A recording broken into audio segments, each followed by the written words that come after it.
Donc, bienvenue à l'EBCRS. Merci Karine au piano. Merci messieurs. Merci Olivier aussi.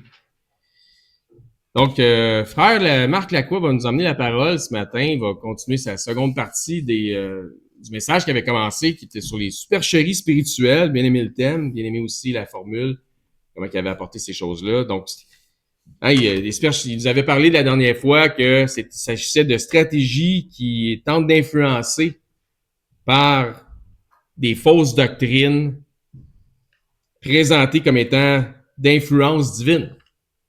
C'est Dieu qui a dit, ou une influence quelconque divine dans une divinité, dans le but de soutirer une forme de soumission aux adeptes, donc avec un intérêt qui peut être pécunier, autoritaire, élitiste ou hiérarchique. Alors, si vous vous souvenez bien, parce qu'on parle du mois de septembre, ça fait longtemps, on avait un plan de présentation, on a défini la supercherie spirituelle et effectivement, tu viens de le résumer d'une façon très succincte, puis c'est parfait.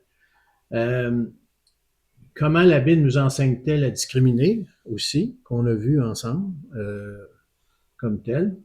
On va aborder les deux derniers aujourd'hui, les formes de supercherie spirituelle et les réactions de l'Église primitive face aux faux enseignements. Parce que déjà, dès le départ, les premiers chrétiens avaient cette mission-là de s'assurer que la bonne parole était bien enseignée. Surtout que on n'avait pas ça dans ce temps-là. Donc, il y a eu toutes sortes de phénomènes. Puis il a fallu contrer, hein, même avant le concile de Nicée en 325, il a fallu contrer un paquet de tendances ou de façons de voir qui n'étaient pas nécessairement selon ce que le Seigneur avait enseigné. Ça, c'est clair. On disait que la supercherie, ça désigne un acte de tromperie, de manipulation, puis que ça devient de diverses époques et cultures, même bien avant, même Christ, là, on s'entend.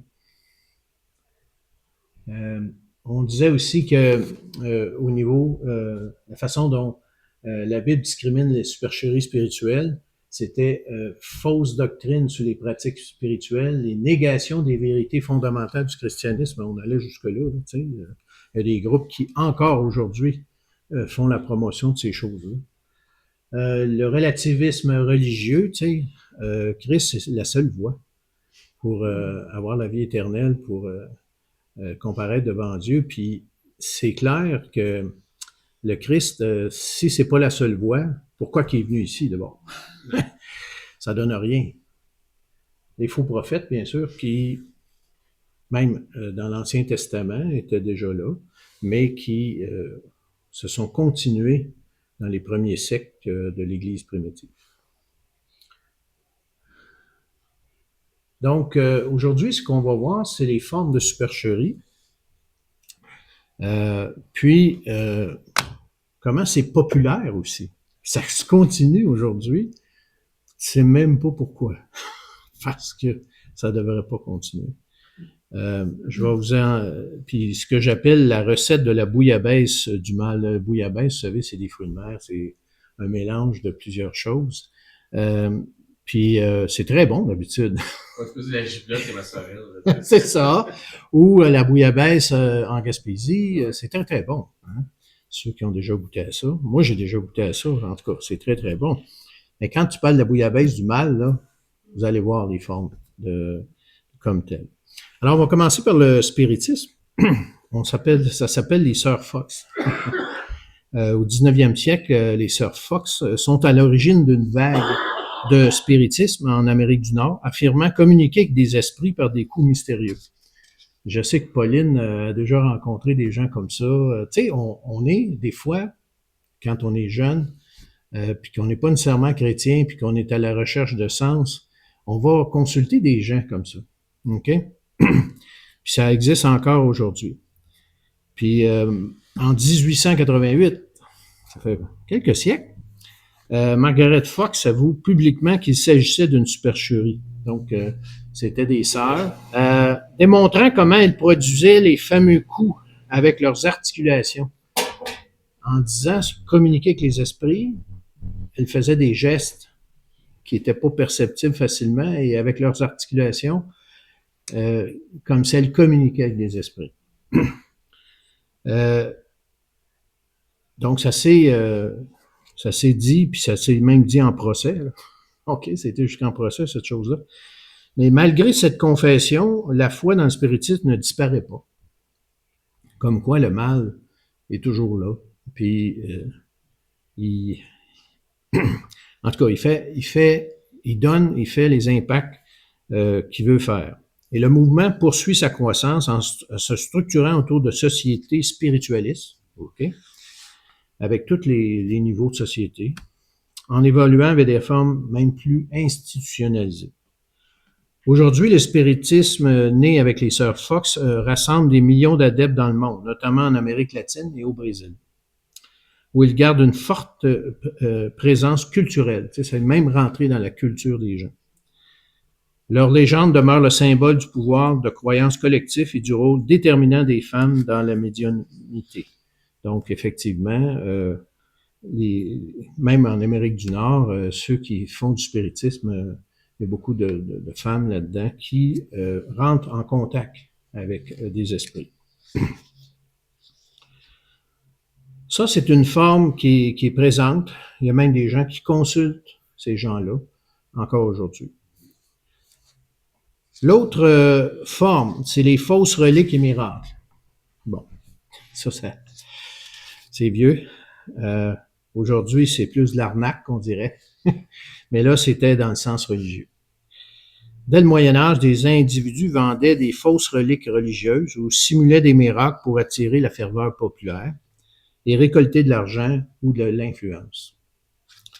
Des cas célèbres comme celui de Paolo Porcello révèlent la circulation de pseudo-reliques et de faux miraculés qui mettaient en scène des guérisons inventées. Regardons ça. On voit ça même sur des vidéos de certaines églises en Montérégie. Des miracles, des gens qui mettent en scène des guérisons inventées. Vous l'avez encore aujourd'hui. Wow. C'est fou de même. En Montérégie, là. On n'en va même pas ailleurs au Canada. Donc, c'était pour tromper les fidèles. L'autre forme qui ressort souvent, puis que je pense que dans les 3 dernières décennies, on a vu souvent, c'est l'apparition et les stigmates douteux. Plusieurs cas de fausses apparitions mariales et de fausses stigmates ont été dévoilés, certains attribués à de l'hystérie ou à de la fraude, comme l'ont relevé les enquêtes ecclésiastiques sur certains stigmatisés et voyants modernes. Exemple, vous avez les dames de tous les peuples. Ça, c'est à Amsterdam. Tu as une statue qui supposément saigne d'elle-même, puis c'est pas ça pantoute. Les apparitions d'Ida Pierdomène en 1945 jusqu'en 1959 ont été jugées en 2020 par l'Église, donc pour dire comme quoi c'était faux. Donc, c'est les apparitions et les stigmates douteux concernent des phénomènes religieux prétendument surnaturels qui sont remis en question, soit parce qu'ils s'avèrent être des impostures fabriquées. Gisela Cardia à Trevignano, en Italie, dont le sang de la statuette était le sien, soit parce que des explications naturelles sont avancées comme l'hystérie et l'autosuggestion. Donc, on a vu ça aussi à Sainte-Marthe-sur-le-Lac. C'est arrivé au Québec, OK? La gang en file pour aller prier. Exact. Line-up des Québécois qui allaient adorer une statuette, puis effectivement, c'était déclaré comme supercherie. Donc, faut pas penser qu'on est exempt de ça au Québec. On a l'esprit critique, on a la science, malgré tout ça, les gens ont cette tendance à vouloir croire en des choses qui sont complètement douteuses. Aussi, en France, les procès de possession démoniaque. Il y a eu 3 procès, en fait, en France, au 17e et 18e siècle. De grands procès publics, hein, c'était quelque chose. Dans des cas de possession démoniaque, en Aix, à Loudun et à Louviers, en France, ont eu de fortes dimensions de spectacle. Hein, c'était jusque-là. d'instrumentalisation mêlant scandale, manipulation et mise en doute de la véracité des phénomènes spirituels allégués. Les grands procès publics liés à ces cas de possession démoniaque au XVIe siècle à France, en 1611, à Loudun en 1632, 1634 et à Louviers en 1643, 1647 ont révélé plusieurs dynamiques majeures de la société française de l'époque. Tensions religieuses, enjeux politiques, contrôle social, manipulation du merveilleux pour des intérêts institutionnels ou individuels. Ces affaires ont servi de scène où s'exprimaient les conflits religieux. Par exemple, à Aix et à Loudun, la possession fut un espace où l'Église catholique, alors en plein mouvement de contre-réforme, cherchait à affirmer sa puissance face à la menace protestante. Il y avait une tendance, parfois en instrumentalisant la possession pour stigmatiser des adversaires ou renforcer la ferveur populaire. Quand on s'en va contre le contre-réforme, là, c'est facile d'essayer de prendre parce que, bien sûr, les protestants, puis c'est pas pour rien qu'ils s'appelaient protestants, c'est parce qu'ils avaient relevé des choses qui étaient de main d'homme suite, là on parle du 16e siècle, donc quelques siècles après le concile de Nicée, où des gens étaient dénoncés au sein de l'Église catholique. Donc il y avait une certaine perte de pouvoir, qui s'amorçait en Europe. Puis c'est les autorités, que ce soit le Parlement, l'Église, l'État royal, se disputaient la gestion des cas de possession. Donc c'était un enjeu de pouvoir, c'est fou même, entre institutions religieuses et civiles. Ça allait jusque-là. Donc les possessions démoniaques, quand tu pouvais maîtriser ça, là, tu devenais un tout-puissant, puis tu étais capable de faire des choses que même n'importe quel parlement ou autre église ou État ou roi ne pouvait pas faire. Donc, les gens essayaient de prendre autorité sur ces possessions démoniaques-là, ces phénomènes-là. Bon, qu'est-ce qui est arrivé exactement dans les trois villes en France? Ben, c'est des procès publics. Puis c'était à l'intérieur de monastères. OK? Bon, juste vous situer, là, parce que c'est pas évident. Les procès publics et exorcismes spectaculaires avaient une dimension sociale. Il s'agissait de réaffirmer l'ordre public face au danger du désordre diabolique. OK? Le scandale, la transgression morale ou l'hérésie. Donc, les possessions dans des couvents, que ce soit à Loudun ou à Louviers, remettaient aussi en cause l'ordre social et monastique, mettant en lumière des tensions intérieures, sexualité, autorité, contestation. Donc, puis, comme vous savez, avant que je dise la prochaine phrase, il y avait toujours un prêtre qui était l'aumônier des moniales. Okay? Les moniales, ben, c'est des gens qui sont en monastère. Et bien sûr, ces femmes-là ne pouvaient pas sortir nécessairement du couvent. Donc, c'était des sœurs cloîtrées. Puis à Aix, ça s'est soldé par l'exécution du prêtre qui était l'aumônier de ces gens-là, accusé de sorcellerie, soulignant l'exception française de punir un ecclésiastique sur la base de preuves démoniaques dans un contexte de réforme religieuse militante. Donc, il y avait ça aussi, là, en fond, OK, comme tel. C'est assez épeurant de voir ça, tu sais, parce que des gens essayent d'acquérir du pouvoir sur des forces démoniaques qui n'ont aucun contrôle, mais ils disent qu'ils en ont. Hein? Puis les gens y croient. Ils disent, ça empêche, bien sûr, le désordre social. Puis là, ben, dans des monastères cloîtrés, en plus, c'est un peu spécial là, de voir tout ça. Donc, celui qui s'appropriait ça, ben, il avait tous les pouvoirs qui étaient respectés, là, parce que il pouvait, un peu comme Jésus-Christ le fait dans la Bible, là, on va le voir plus tard, avait un pouvoir sur les démons. Fait que ce qui est arrivé, c'est que suite à ces procès-là, on contribua également à leur remise en cause progressive. Bon, là, il y avait des médecins, hein, qui sont ou judiciaires, des voies judiciaires dénoncèrent l'imposture, la manipulation voir la folie collective aussi qui s'entraînait alentour dans ces villages-là. Tu sais, c'était pas juste le monastère, c'était tout ce qui entourait le monastère. Ouvrant la voie à une lente laïcisation du traitement de l'inexplicable. Quand on dit laïcisation, ça veut dire que on sort du religieux, on veut que la science explique des choses, ok? Ou l'aspect judiciaire aussi. Fait que la notion de possession démoniaque, là, tendra de peu à peu à être reléguée dans du domaine criminel parce que, surtout quand tu révèles que c'est une imposture, puis que là, dans le fond, tu défais l'ordre social puis tu crées de l'hystérie sociale, ben à ce moment-là, on sort du criminel puis on s'en va vers la science, tu sais, la médecine qui dit, ou la psychiatrie, en particulier au siècle des Lumières. Là, quand on parle des siècles des Lumières, c'est 1800 et plus. Au total, ces procès montrent à quel point la possession démoniaque fut un révélateur et un instrument de lutte pour le contrôle des consciences et des normes collectives. Au cœur de débats religieux, il faut comprendre qu'il y avait ça dans le fond, ok, au 16e, 17e, 18e siècle. Politique et culturel de l'époque. Okay? Cependant, les possessions démoniaques sont considérées par certaines traditions religieuses comme des phénomènes réels. Encore aujourd'hui, là, il y a des cultes qui sont dévoués au diable.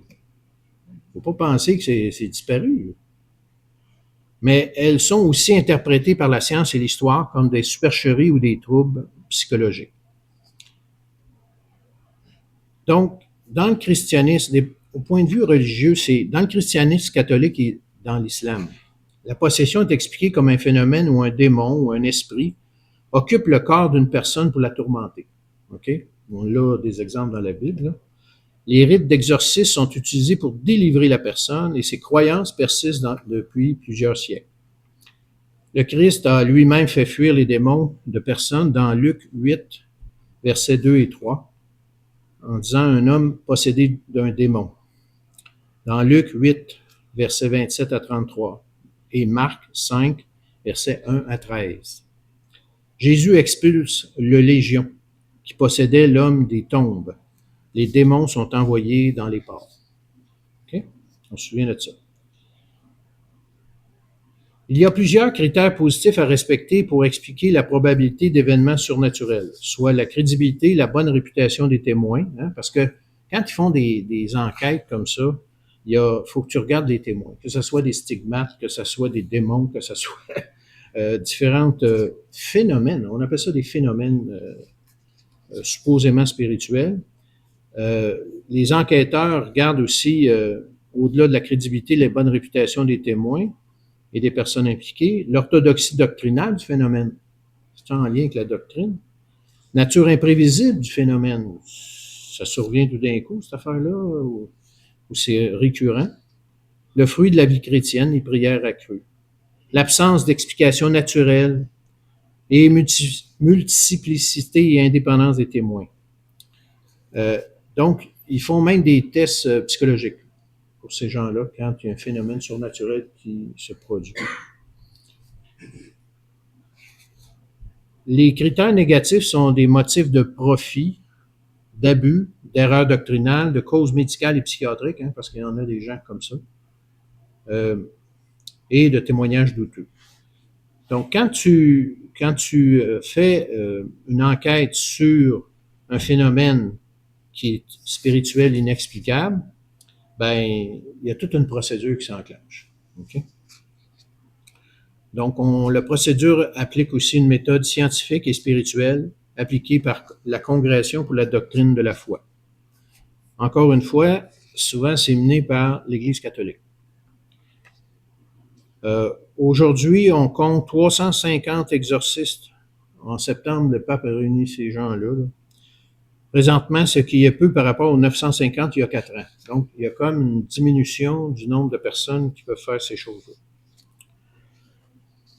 Du point de vue scientifique, ce que nous disent les chercheurs par rapport à des phénomènes comme ça, que ce soit démoniaques ou autres, là, des phénomènes spirituels inexplicables, la majorité des chercheurs et médecins modernes expliquent les phénomènes classés comme possession démoniaque par des troubles neurologiques ou psychiatriques.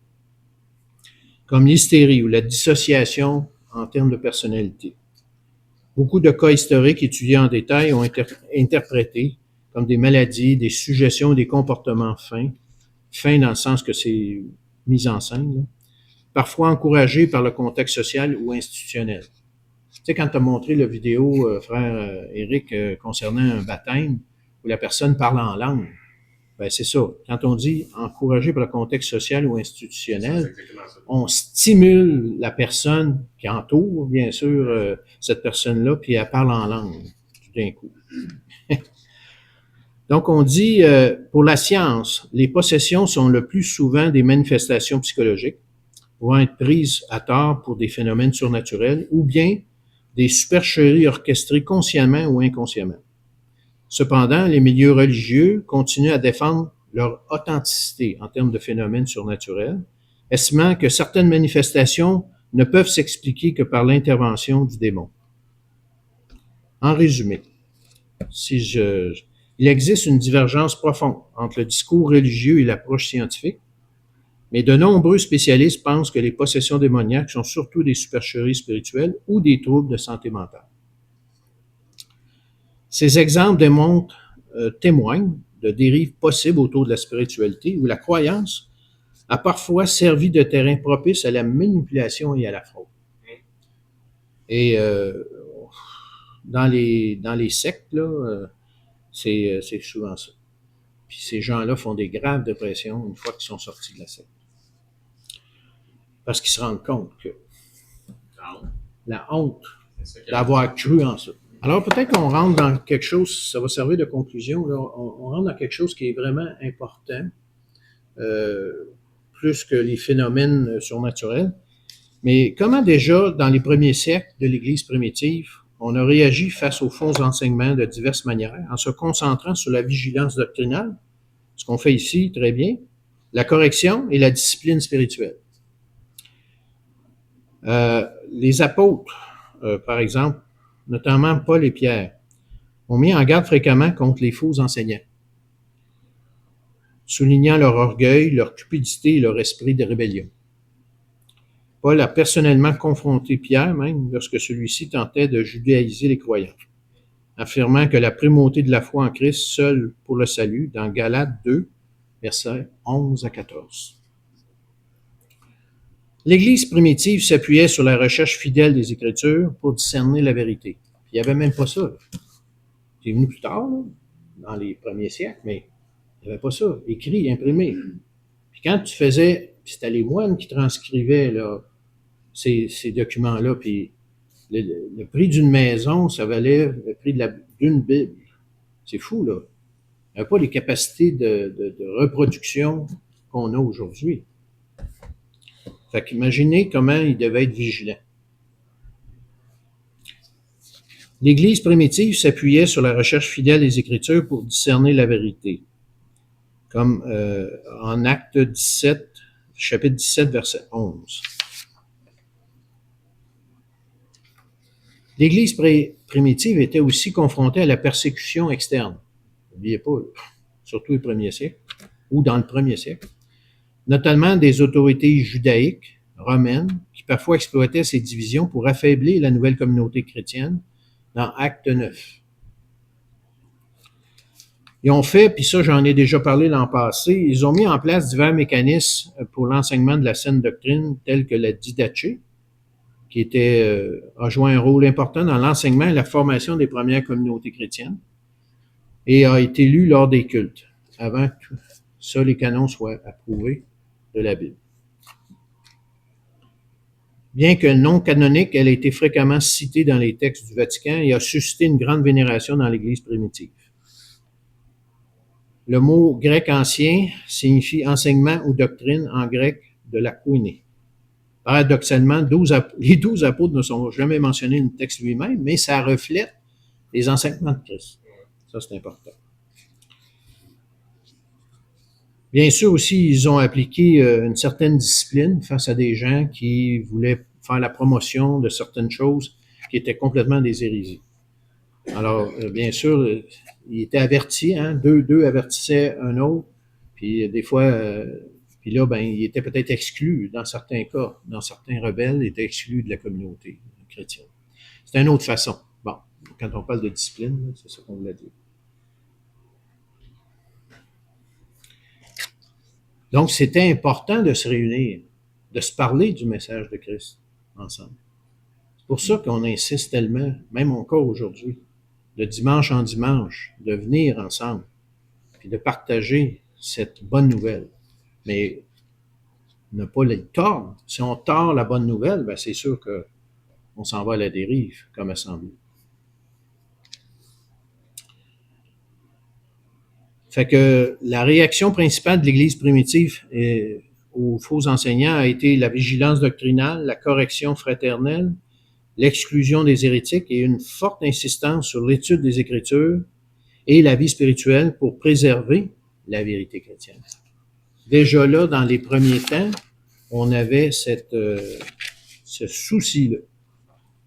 Parce que le mal, la bouillabaisse du mal, elle travaillait. C'est clair. OK?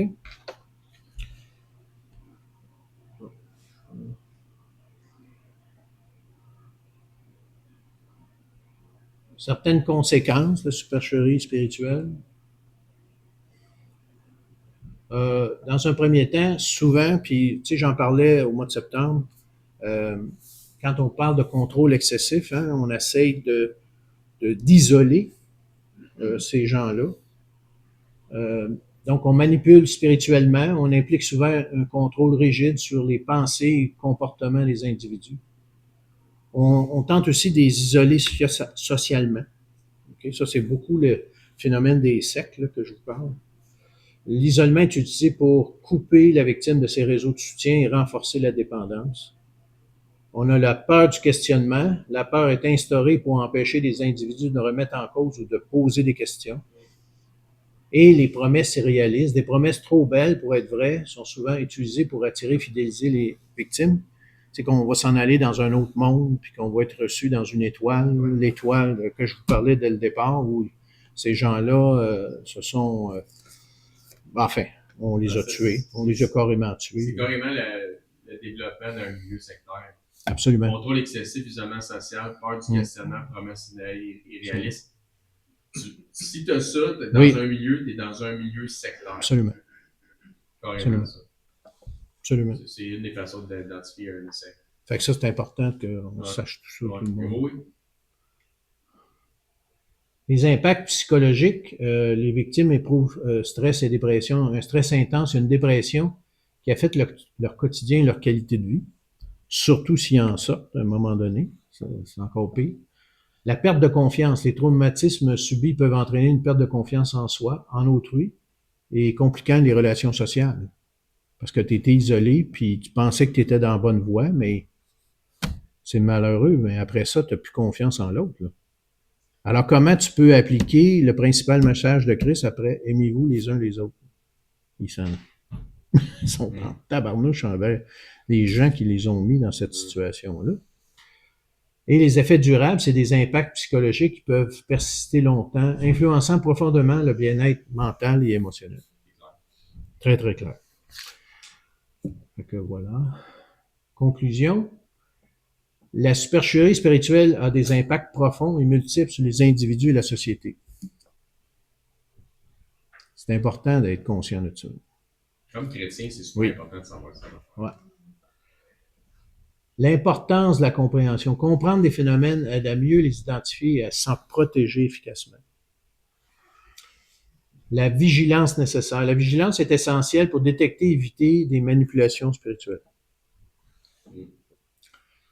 Puis le rôle de l'éducation de la Bible. L'éducation est clé pour préserver la liberté de croyance et protéger les individus vulnérables. Okay? Fait que moi, je pense que si on sait ces choses-là, que maintenant on en sait plus que ce qu'on en savait ensemble, ben on peut éviter ces genres de dérives-là. Parce que, tu sais, on parle d'une fraude monétaire, c'est une chose. Mais quand ça a des impacts profonds, même, je dirais, psychologiques, et ça affecte ta vie pour le restant de tes jours. C'est malheureux, mais ça peut aller jusque-là. Surtout pour des personnes ayant déjà certaines fragilités au niveau psychologique au départ. C'est capoté. Voilà. Merci. Parce que, tu sais, la Bible nous dit, tu sais, connaîtrez la vérité. La vérité vous affranchira, vous rendra libre, mais le mensonge, les mensonges spirituels, c'est quelque chose qui va vous garder lié, puis emprisonné, puis déficient. Merci Marc pour ces enseignements. On va compléter les enseignements. Super pertinent dans un milieu chrétien de savoir ces choses-là, d'avoir le discernement, parce que l'homme qui est averti prévoit le mal, voit le mal de loin, puis il peut se mettre à l'abri. Donc, il faut être prudent. Puis le Seigneur nous dit d'être prudent. Il nous appelle à la prudence. Donc, merci beaucoup donc, pour la conclusion des supercheries spirituelles. Hein, il nous a parlé du spiritisme, il nous a parlé des... Et dans le spiritisme, lorsque ce qu'on appelle le channeling, là, lorsqu'il y a quelqu'un qui dit « Ah, je vois l'esprit de ta grand-mère », c'est ce qu'on appelle, c'est ce que la Bible appelle en anglais un familiar spirit, un esprit familier.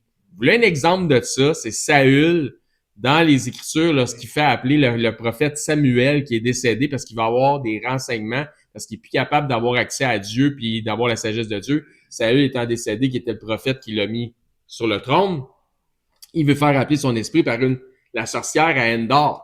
Donc la channel, la médium à Endor.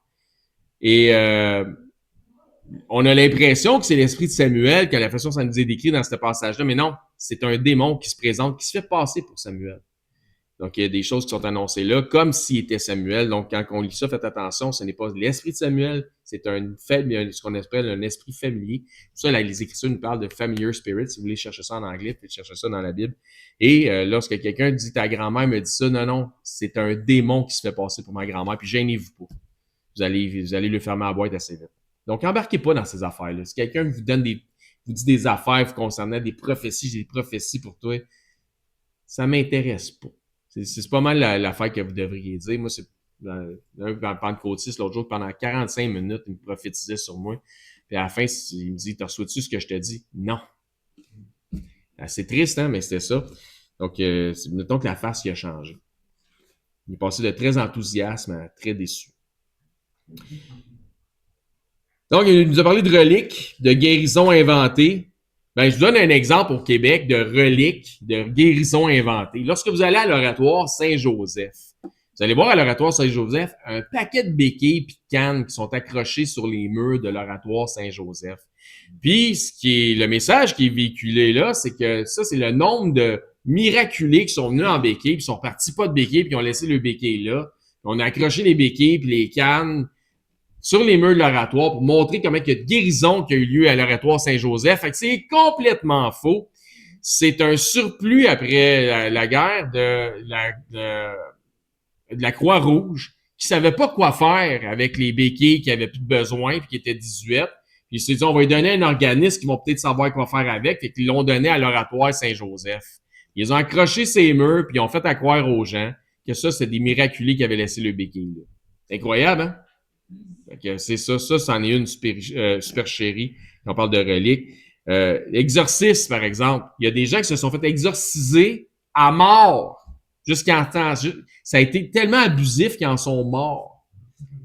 Et pour se rendre compte finalement que c'est des gens qui souffraient de schizophrénie, puis des fois combinés à une autre maladie mentale, donc 2 maladies qui s'interposaient. Donc tu t'en sortais jamais, mais c'est oui, Jésus a exorcisé des gens dans les Écritures, mais il en avait le pouvoir. Donc, essaie pas de faire quelque chose que tu n'as pas le pouvoir de faire. Hein? Et maintenant, il y a des... Donc, on parle d'exorcisme, on parle de miracles, de guérison. Les guérisons peuvent arriver. On a des miraculés dans notre assemblée qui étaient en chaise roulante.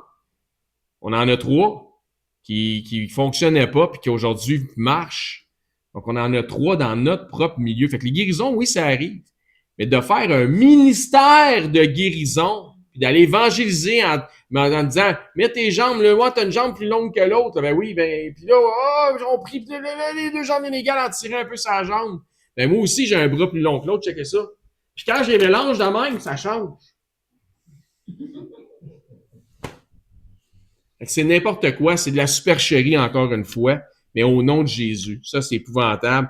Donc, les fameux miracles, les guérisons, les fameuses langues, les fameux parties de délivrance que les charismatiques se font. Donc, t'as deux types de communautés qui s'étaient forts dans l'exorcisme dans la communauté chrétienne. T'as les catholiques, donc c'était donné à certains, hein, il y avait des cours sur l'exorcisme. Puis t'avais aussi, donc les catholiques romains, puis t'as aussi les charismatiques, donc les pentecôtistes, entre autres, pour pas les nommer. Ils sont très, très forts dans ces choses-là. On nous a parlé de folie collective qui peuvent amener les gens à croire en affaires. Mais comment tu arrives à faire que la folie devient collective? On a un exemple de ça dans les Écritures avec Simon le sorcier dans Actes des Apôtres. Simon le sorcier, c'était un illusionniste qui faisait croire qu'il y avait des dons spéciaux parce que c'était un illusionniste, puis il faisait de la supercherie. Mais lui, ce qu'il disait, il disait pas c'est de l'illusion. Il disait non, non, ça me vient des dieux. Puis les gens, collectivement, croyaient ça, donc c'était monté une réputation. Les gens, ils emmenaient de l'argent pour qu'ils fassent des miracles et des prières pour eux. Donc, c'est son gagne-pain de planter le monde. Mais en Inde, ils sont tellement mélangés, ils sont encore capables de faire ça. Ils vont un petit groupe organisé, ils arrivent dans un village, ils font des trucs des tours de passe-passe puis d'illusions. Puis après ça, ils ramassent l'argent de tout le monde pour faire des prières puis faire ça à croire qu'ils vont guérir le malade dans le village puis ils sauvent avec l'argent. Mais c'est des illusions, c'est des groupes organisés, c'est de l'arnaque. Donc, ça se passe encore, imaginez-vous ça. Donc, c'est comme ça qu'on amène les gens à une folie collective, par l'illusion, par le mensonge. Donc, comment régler tout ça? Marc nous l'a amené très bien. La vigilance doctrinale est la solution à toutes ces niaiseries-là. La vigilance doctrinale, et c'est pourquoi, encore une fois, il y a des églises qui refusent d'enseigner de la doctrine parce qu'ils disent que ça divise. Dans ce livre-là, le terme de la doctrine, le mot utilisé doctrine, saine doctrine, ça revient tellement souvent que ça doit avoir son impact d'importance. Et c'est important, et c'est là que je vais en venir, l'importance de la saine doctrine, puis d'avoir un discernement spirituel pour faire la différence entre ce qui est bien, puis une maturité spirituelle pour faire la différence entre ce qui est bien puis ce qui ne l'est pas, puis ce qui est bien puis ce qui est mal. Donc, entre le vrai puis le faux. Donc, ça prend une certaine maturité spirituelle. Mais si tu vas dans un endroit où on n'enseigne jamais de la doctrine, tu ne grandiras pas, tu n'auras jamais de spiritualité ou croissance spirituelle ou de discernement spirituel parce que tu ne grandis pas. Puis pour avoir du discernement spirituel, il faut être mature en Jésus-Christ. Et si tu ne matures pas, ça t'arrivera pas, tu y arriveras pas. Donc, encore une fois, ces milieux-là, c'est pas des milieux qui appellent à la croissance, mais plutôt au statu quo. Donc, oui, tu es sauvé, contente-toi de ça, tu vas aller au ciel, mais tu n'as pas besoin de grandir en Jésus-Christ. Tu as besoin juste d'avoir un bon sentiment de piété à tous les dimanches, parce qu'on t'a dit que tu es bon, tu es fin, tu es capable, puis que Dieu t'aime, puis que Dieu veut te bénir, puis retourne chez vous. Mais on a besoin d'être confronté avec le péché dans notre vie, on a besoin d'être confronté avec la vérité, on a besoin que le Seigneur nous parle, puis qu'il veuille défier nos perspectives, pouvoir changer nos perspectives afin qu'on puisse croître en Jésus-Christ selon une saine doctrine biblique.